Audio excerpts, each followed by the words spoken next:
Welcome to the podcast, everyone. So this last week, I read and listened to a ton of some of the founders of the men's movements, books and audio tapes. So this is not the men's rights movements, which is slightly thing, but these are groups of men that 40, I think even up to 50 years ago, were getting together to talk about men's problems. And I found a number of things really interesting in it.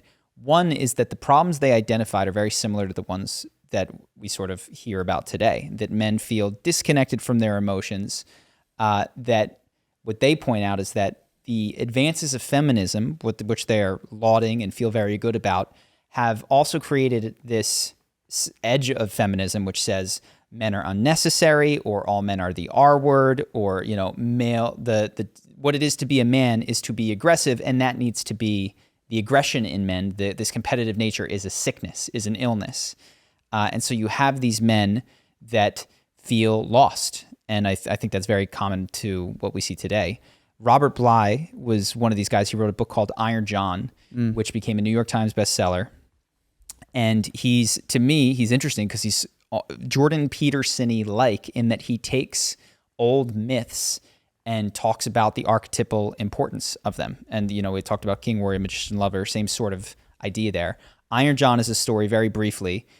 It's got a lot of ups and downs. It's one of those, it's a real looper, but it goes, there's a huntsman in the woods, and his dog gets pulled into a lake, and then he has to go into the lake, and he finds at the bottom of the lake that there's this wild man, Iron John. He can breathe water? I don't know how he gets him out. I think he might drain the lake or something. Okay. But he takes him out of the lake, and he takes him to the castle, and in the castle, Iron John is locked up in a cage. That's where Iron John stays. The king's son sees him every day, and he rolls his ball one day into Iron John's cage. And Iron John says, if you want the ball back, you're going to have to let me out.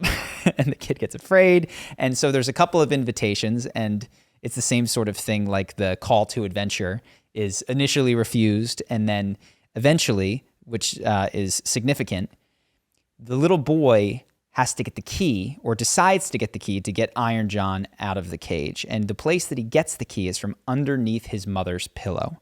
So there's this idea that I'll just set up now, which is that in order to unleash the wild man, to connect with the masculine, that there needs to be a breach with what your mother wants. There needs to be a severance and a disconnection with mom. So he goes, he gets the key, unlocks the cage, and Iron John then carries the child off. And it's not an aggressive carry, but he does carry him into the woods.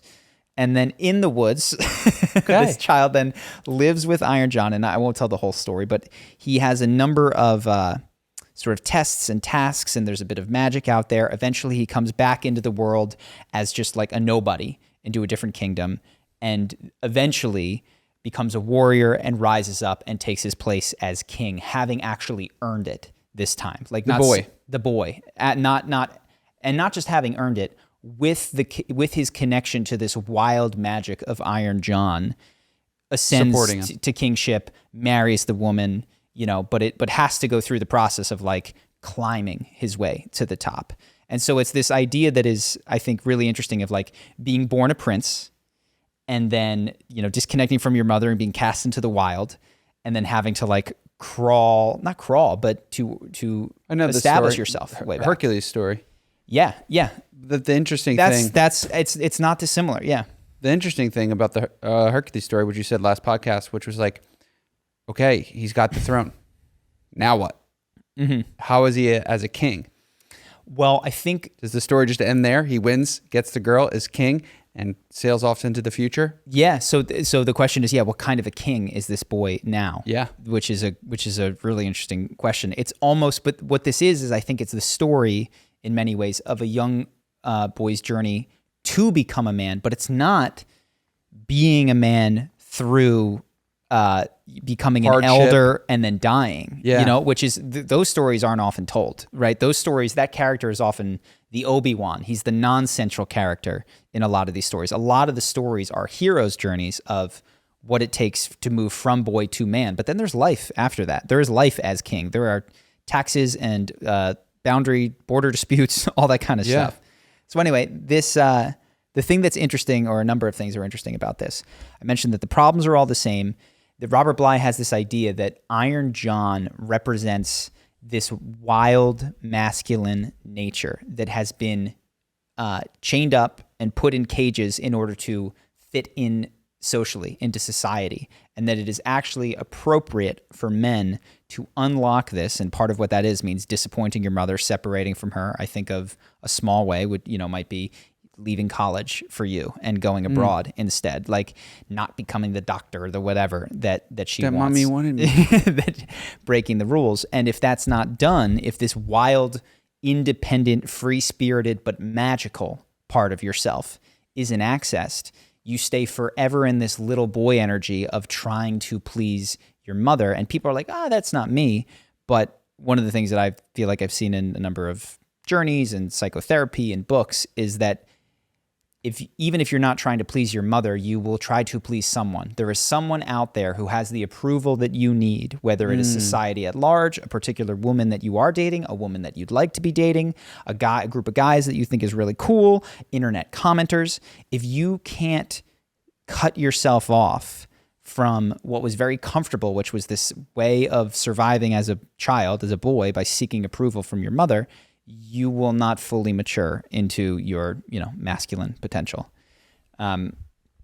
So I enjoyed that one. That was a cool little book to read. But let me see what else I wrote. Oh, that we've got, feminist movement, that we often receive a fathering from our fathers that we haven't noticed yet, that we haven't yet thanked them for. I thought that was interesting because like the interaction with the king prior to leaving, the little boy didn't understand the ways in which his father had left imprints on him. And it's just very both encouraging and disappointing to hear that these same problems of these lost men, we didn't have the word back then, but there's this idea that masculinity is somehow toxic, that you have most people fearful of this wild nature of men, which is independent, not controllable. And I think they mistake the pathological instantiation of that for what actually happens when it is encouraged by society. Like, there's going to be some, you're going to be some scuffed knees and all that kind of stuff. But generally, that's the kind of men I think you do want in society, that have gone off into the metaphorical woods and gotten in touch with their independent selves and then come back as one of the guys calls them generative men. So it was just, I liked it. And it's interesting that there's a strong legacy of people for years and years that I've identified. The primary problem, which I mentioned in the last podcast, but it bears repeating, is that men used to have rituals and initiations into manhood for boys. And that often included a harsh separation from the mother and an inclusion in male society. And at the very least, it was like a test too. A test. Some sort of physical. Yeah. Or just you're not staying inside anymore. Northman, it's just shaking and then becoming a Wolverine for a little bit. Well, that was like psychedelic, or they would put the fire ants on you, or even just you're no longer inside, you're coming out to work the fields with your dad. And like there was direct contact with men older than you. And with capitalism and your dad going to work, what your upbringing looked like for both boys and girls was probably your mother and or a lot of women in those early formative years. So you never had that break and that connection and that direct one-to-one transmission of what it is to be a man. It seems like what took up that space was like a boyhood's rebellious nature to make him go against corporate America, against what the suits were. And I'm thinking of like even your journey, like being told that you could not just be charismatic, like you had to go against what people told you, which was you just are the way you are, which was a big part of your journey, right? And sort of that rebellious nature against conformity and doing what your parents want you to do is huge for turning a boy into a man, rather than what they're kind of offering, which is like the man can show you or take you on a rite of passage. That you have to. And again, it's what you actually wind up with. These guys suggest that is similar to what you're pointing to, is rather than what is necessary is the break with the mother and the moving into the world of father. What you actually get is these boys that they assert, which I think is kind of interesting, that are deeply resentful of their fathers for not being there, and then rebel and imagine their father as this, corporate person, and then they hate that guy that they imagine who wasn't there for them, and so now they're trying to break further with the father because there's so much pain there. And now you have this, these boys who just love their mommy so much, and there's nothing wrong with loving your mother, obviously. But it's like, she's my rock, she's my this. And it's like, that's great. But guess what? It would have been better if you had another rock as well. And you can often see, this tremendous admiration that men nowadays have for their mothers, but you don't hear it as often for their fathers. I also think there's a tremendous admiration for people who are that rebellious boy. And I'm thinking of like prank YouTubers and how much views they get, and how I think a lot of young kids look up to the fact that these young kids are causing problems in corporate America when they go into a Walmart, like that they're brave enough to stand up and be dicks. It's like literally like that's admirable. Yes, that you see what I'm pointing to. Yes, that there's one way of breaking the rules, which is sort of what we did. I'm not saying it was perfect. Like we went into the woods and built ramps that were dangerous, and we like rode off of them. But it wasn't to seek attention. It was to seek life, thrill. And then there's I'm going to go get attention by shitting on everything, which has become the social media thing, is let me go to a public place, ruin someone's experience, and post about it. And that's my form of rebellion. Well, the experience of the viewer of that is that of thrill. Yes. As opposed to like, I'm just going to go out into the woods and like build stuff that is a little bit too dangerous for me to be building at this that my mom age. and dad don't want to see in the front yard. Yeah, and I think that's an interesting insight, which is the acting out is for attention. It's not necessarily to engage with the world. It is to please look at me. Well, it also works for the person because they're getting the thrill that they're supposed to be. And if this book was a world map, that they're supposed to get from actually doing things. Yeah. Because I'm thinking of role models and male role models and young kids and what connects with. I mean, we've interacted with our assistant's 9-year-old, and like who's big to him are YouTubers who do pranks, and they're the role models. And now that I feel like I've connected that rebellious nature as being like something they also want to do, which is go against the grain of their parents. Well, and what do kids want to do? They want to break the rules. Yep. They want to be freed from that limitation of childhood that is placed around them. And there's, I think, healthy ways to do that. And always young boys, I think there's a healthy pushing of the boundaries for young boys, but not given a healthy way. It's just, they're going to do it in a way that garners a ton of attention to themselves, because that's what they're deeply yearning for, and is not necessarily constructive for their development and maturity. Yep. So yeah, that's just been happening for a long time. People are figuring out this men's movement stuff. I feel myself increasingly called towards it. Let me see if I'd written anything else about it. Yes. So a handful of other small things that I came across in the books that I read was the idea that all cultures are shame cultures, that shameless is an insult, that person is shameless is something you would not want to be.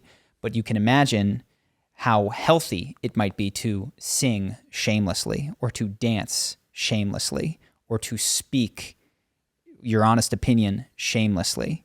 But there's this heavy, heavy control mechanism of shame.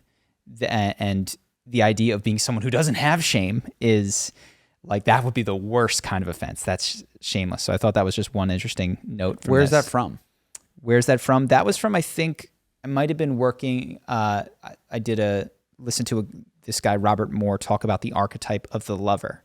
And the lover is shameless in its fullness. So the lover, there's the king, the warrior, the magician, and the lover. And the lover is an exhibitionist, and it doesn't respect boundaries, and it wants to get involved and mixed up in everything and everyone. And it's this sensation and sensual connection with the world that is shameless about its own joy. And that he's just talking about, in some way, we're disconnected from a lot of these different archetypes, but in that particular one is this idea that there's what some people call healthy shame of like, oh, that's a behavior that I've reflected upon and no longer want to do, and I feel a sense of healthy shame. But then there's a shame about, this makes me feel good. This is the kind of shame that you would get for being gay, right? Well, it makes me feel, I feel good about this relationship, or the shame that you would get for disappointing your parents about your career choice, or something like that. That we have this heavy dose of shame that keeps us disconnected from what feels good in the body, which is a really strong indicator of who you are. And so now you have these people that don't know who they are because they have so much shame heaped upon them that they can't even feel what feels good to them. All that they know is what gets people to smile back at them. And so that's heavy. They lift weights and they look away in order to get people to like them. They build businesses in order to get money to come in and this, but they're disconnected from a direct sense of what feels good because there's such a heavy dose of shame on them. The only way that they know how to feel good is through this indirect, you like me, and that feels good to me. And this is, I've felt this a lot where I'm going to, people with makeup or with the gym or with things, be like, I do this for me. Oftentimes that makes me sad because they wouldn't even know what it is. And I'm not saying every makeup or every exercise, but that is oftentimes someone who wouldn't even know what it is to do something for themselves. That everything that they do is for a reflection back of validation. You are beautiful. You are enough from someone else. That they have lost direct and what they actually feel is a reduction in anxiety when they get really big muscles or have their face painted in such a way that other people maybe like or give them a compliment, but they've lost contact with sensation of what feels good. Can you help me connect how the lover comes in? Because the lover will be an archetype that will shamelessly do that, and then you can see that reflection and see that you are putting on makeup or muscles for the other person, and the reflection of the lover will show you that. Is that sort of how he shows you the archetype of a lover? The lover is the artist. The lover is the person who writes poetry because it feels good to but speak also those shares words. it. And shares it because that's an exuberant sharing of it. Okay. And again, we have to interact with each other, and validation is a helpful transactional communication. Right. But when you're disconnected from, if you listen to Rick Rubin, that's lover archetype. Okay. Rick Rubin, right? When he goes, as soon as you start making art for somebody else to like it, you've missed the point. That's lover archetype. You make it as an expression of yourself. And well, why would I make it rock instead of techno? Well, you have to look inside. But the only way I know how to look inside is to think about what's going to get more clicks or views or whatever. It's like, exactly. You have to find out what speaks to you.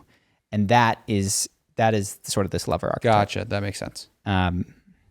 I thought just another small interesting thing. I watched James Franco was on Sirius XM, and so he was canceled, medium hard canceled. Okay. For I think inappropriate texts to, there was the one girl that he actually didn't get canceled for. She was 17. He didn't know she was 17, and then he was hitting on people in a way that was inappropriate. But what he talked about in this years later is that he had been an alcoholic and then had gone to Alcoholics Anonymous and was in those meetings for 20 years when he realized that he had what he terms a sex and love addiction. And that he was just literally surrounded by people every day talking about addiction, talking about the nature of it. And he hadn't realized He hadn't connected that, well, what he had used alcohol to do back in the day, he had simply replaced fame, love, and women with in order to have the same, this helps me with my anxiety, and this makes me feel like a really cool guy, and this makes me feel all the feelings that I want. And he hadn't seen that, which I think this is because culturally we have this idea that addiction is based on substances, as opposed to addiction is the way we use a substance to heal an inner lack. Yeah. And again, most people I don't even think would know the difference between, I don't mean this pejoratively or derogatively, but you just use James Franco as an example. He took 20 years to figure out that he had an addiction to love, which is a feeling or a state of being or connection with person, rather than the alcohol was a little bit more obvious because it was a state change that other people could tell him that he had a problem with. Yeah. But like, because it's fame, or like, how did it show up for him that he had an addiction? He was cheating. It was nonstop. It was Destructive. ruining relationships, affecting his career. And again, he was also addicted to like the critical acclaim that he was getting. There was a time where he was a hotshot and he made The Room, and he was just getting he made Disaster Artist, which was about The Room. Yeah. And he was running himself ragged. He was flying out on Monday, coming home on Friday, doing these classes, just like trying to be the guy that everyone wanted him to be, and didn't see any problem with it. And yeah, was disconnected again from his own sense of what felt good. But you wouldn't have been able to convince him of that. He would not have known that he was so disconnected from himself at that point in time, and that that's how addiction works. I think that most people, I would say everybody, has addictions that run through their lives. Some of the obvious ones are drinking, or less obvious might be social media. But you take those things away and you watch the fidgeting, panic, discomfort. And if you want to see if you're addicted to stimuli, try to meditate. See if you can do an hour of comfortably sitting there. And if not, you're addicted to something.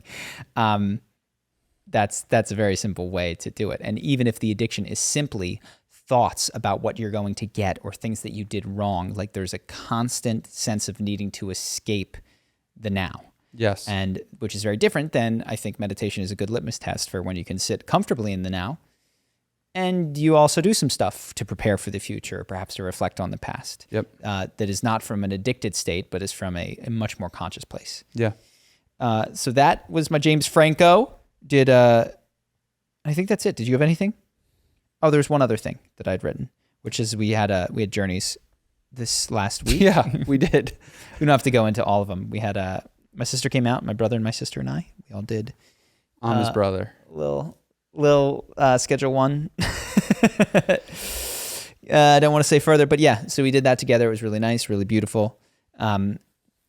There's a lot of personal stuff that we shared between us, but one of the things that I thought was broadly applicable and interesting that happened on the tail end of a journey for me was opening my eyes and to the word at the time, which I think is appropriate, is the blessings that are already in my life, and becoming very viscerally aware of the ways in which I want that which I do not have. I plan to get that which I do not have. So much of my attention is on what is, a thing, even to the degree that of like a person that is not yet in my close circle, of bringing them in to like me rather than already enjoying the close circle that I have.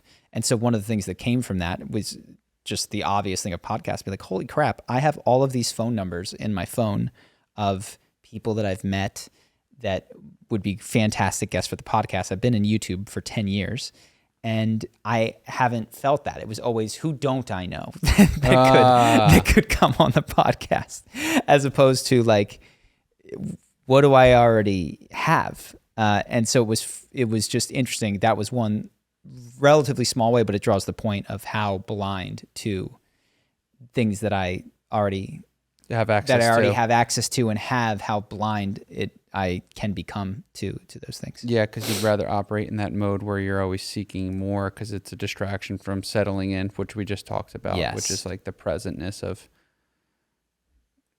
It was also that there's this sense of, one of the things that's tough was there's a broad sense that I was very lucky and very blessed, and I think maybe everybody was. I didn't get a sense for everybody, but I had the sense. Are you talking about our journey? Yeah, I had a different journey there, guy. No. This was the second one that I did. I did a bunch. We did 2 that week. We did 2. This was on the back end of the other one. That I, in some way, all of these, you could put them puzzle pieces, have been assembled before me. These people that I love, these skills that I have, these desires that I feel. And they construct something that is uniquely mine if put together in their, like a life that is mine, that is perfect for me. And what can happen is that seeing what other people have or imagining can make me want to build this Lego set that is not from the pieces that I have. And then there's this desire to become someone else, have something, right? And it's not to say that this first Lego set isn't evolving and new pieces aren't being added to it. Like, that's definitely happening. Yeah, I also will say, like, early self-improvement is all telling you that your puzzle pieces are shit. And that you need to work them out, level them up. Look at someone else's puzzle pieces and emulate those. Yes. And there was this sense of, like, at least at this point in my life, bro, look at your pieces. Like stop trying to imagine. You've got the entire foundation set. Have, like, what is the set that you have? And that includes the desires that you have, the wants that you have, the things that you would like to bring into the world. And what was interesting is that sort of what blocked me from some of those, and I think this is true for a lot of people, is that your set is, or my set, I'll speak for myself, but I think it's true for others. So I'll speak in the second person. Your set is so perfect for you and so beautiful and so connected to your own struggles in life that it's too much. Or that's how I felt, that there was like shame at how perfect my pieces fit together. And it was easier in some way to aim at a lesser version of my life, which does not require me to incorporate everything that I am. And I felt a way in which my relationships and my career and my struggles and my desires all were supporting one another. Whereas a lot of times in life, it can feel like I'm choosing between my relationship and my career, or this friendship is at odds with my intimate relationship or something like that. How did that limitation or fear or whatever it was keep you safe? Like, what was it protecting you from by not looking at what you currently have? I mean, it begs the question, is like, just why? Why didn't you look at the shame is the one word answer. Okay. And when I think it's like, I can point to specific things or times, but it was a sense of like, which I think is the things that I deeply, deeply love, the people, the projects, those things which just speak to me are so vulnerable and so intimate. Yeah, this is sort of what I was feeling as well, which is like, if I speak it and it's rejected, it'll crush me. Yes. It like to allow the thought that I could get the thing that I most deeply want in is such a vulnerable place to be that it's almost easier. Like, let me go for like the B life. And then if I, fail, I'll always know that I protected my A. Yeah. And when other people disapprove of my B life, they don't know the A life. Well, and it's not even conscious. It just doesn't hurt that much. Yeah. Versus like, in order to pursue that U life, you have to really deeply understand, which is beautiful. Is like, oh my God, I'm not competing with anyone. These are my pieces. Like, these relationships in these ways at these times towards these projects, this is non-competitive. This is truly just for me. And I think me and many others, but I'll speak now for myself, I'm so used to seeking a second opinion, trying to be open-minded by letting everyone, not everyone, or at least some people tell me what is okay. And we talked a little bit about the separation from the mother. This is what I felt was like, not that I looked to my mom at all personally for approval in any of these things. In fact, I feel like I segmented that from her person a long time ago. But in the like wanting approval broadly, I feel that I can project that desire onto different people in different circumstances of, I want this person to approve of my intimate relationship. I want this person to approve of my spirituality. I want the audience to think that it's cool that I am moving in XYZ direction. And just being like, yo, what pieces do you have? And those pieces also include, what are the pieces that very explicitly are not in your set? And that was a tough one of being like, oh, you didn't, like, I don't have that one. That is a strong indicator that, like, so let's say, for instance, as I have been many times, that you're obsessed with this particular girl and she's just not happening. It's like, yo, that piece is not in your set. That's a different way I was thinking about it. I was like, oh, you got to get that piece, man. You gotta get that piece. No, it's like, no. Oh, like, accepting. all of the effort that you have put into this and the fact that it is not coming is a strong indication that it is not in your set. And that is nothing. And in the journey, it was like, this is not to punish you. Like, the things that you don't have are not to punish you. It is to, maybe they'll come in time, maybe they won't, but it is to bring you back to the unique, perfection, or whatever the word is, of your life, your story, the life that you're creating. So that was I thought, a valuable piece of the experience. Yeah. Cool. I had a big experience too, but I'll save that for another podcast, maybe the Patreon. Yeah. Well, let's do that, because there's a lot that I could say about those journeys, but I think it's best to let that percolate, because they're not settled in me deeply yet. But we appreciate you guys. Thank you for watching the cast. If you want to see our Patreon, where we talk about what we learned this week in the business and answer your guys' questions, please join Patreon. It keeps us going, and we appreciate it greatly. We answered questions, a lot of stuff. We already shot this one about masculinity, which I think you guys will see in the titles has been a consistent thread, but one that I am getting more interested in, genuinely. And I see the more I read, the more I reflect, the loss of something stands out as needing rectifying. So that's so ask your questions in the Patreon. Cool. Look forward to seeing you next week, guys. All right. Peace.